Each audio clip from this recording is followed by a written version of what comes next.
Украинанын президенти Владимир Зеленский коронавируска чалдыкты. Украина президенти Владимир Зеленскийдин анализинен коронавирус аныкталды. Бул тууралуу анын администрациясы 9 ноябрда билдирди. Мамлекет башчысы өзүн жакшы сезип жатат жана өз милдеттерин аралыктан аткара берет деп жазылат мекеме тараткан билдирүүдө. Ушул эле күнү Зеленский Украинада коронавирустун жайылышын ооздуктоо максатында жекшемби күндөрү карантин киргизилиши мүмкүн экенин жана мындай кадам экономикага өтө чоң зыян тийбестигин айткан. Булак Азаттык. COVID-19 өлкөдө абалы оорлошкондор күн сайын көбөйүп жатат. Өлкөдө коронавирус жуктургандардын ичинен 3444 бейтап ооруканада дарыланууда. Бул тууралуу республикалык штаб кабарлады. Стационарда дарыланып жаткандардын ичинен 56 канааттандырарлык абалда, 2259 орточо оор абалда, 988 оор абалда, 141 өтө оор абалда. 9 ноябрдагы статистикага салыштырмалуу бүгүн абалы өтө оор делгендердин саны 10 адамга көбөйгөн. Амбулатордук шартта дарыланган бейтаптардын саны да өсө түшкөн. Акыркы маалыматтар боюнча бүгүнкү күнү 3892 бейтап үйлөрүнөн дарыланышууда. Булак Спутник KG.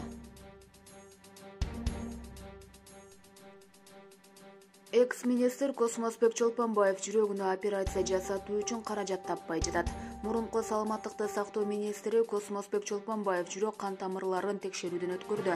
Ага стенттик операция керек. Бул тууралуу улуттук кардиология жана терапия борборунун директору Акбай Сарыбаев жергиликтүү маалымат булактарына билдирген. Анын айтымында мурунку саламаттыкты сактоо министри коронардык ангиографиядан өткөн. Буга чейин ал кан кетүү коркунучу жогору болгондуктан ангиографиядан өткөрүлгөн эмес. Космосбек Чолпонбаевди стенттен өткөрүү зарыл. Бул албетте бекер эмес. Эгерде ал каржы маселесин бүгүн же эртең чечпесе, биз аны кайра тергөө абагына жөнөтөбүз. Чолпонбаев каржы маселесин шейшемби күнгө чейин чечем деди. Бирок бүгүн иш күн эмес. Эгер ал бул маселени эртең чечпесе, тергөө абагына кайтууга аргасыз болот. Биз оорулууну оор абалдан алып чыктык, деди Сарыбаев. Булак ЖТТV KG. Балдарын мектепке жөнөтүүгө каршы болгон ата-энелер өздөрү окутат. Билим берүү министрлигинин мектеп жана мектепке чейинки билим берүү башкармалыгынын жетектөөчү адиси Айнура Кусейнова Алато 24 телеканалынын эфиринде балдарын мектепке жөнөткүсү келбеген ата-энелер өздөрү окутушат деп билдирди. Эгерде балдары мектепке баруусуна караманча каршы болсо, ата-эне менен мектептин ортосунда келишим түзүлөт. Келишимде эки тараптын милдеттери толук жазылат. Мында баланын билим алуусу үчүн ата-энелер жооптуу болот, дейт Кусейнова. Анын айтымында мугалим берген тапшырманы окуучу ата-энеси менен бирге аткарып, кайрадан мугалимдерге жөнөтөт. Окутуучу өз кезегинде жумасына бир нече жолу байланышка чыгат.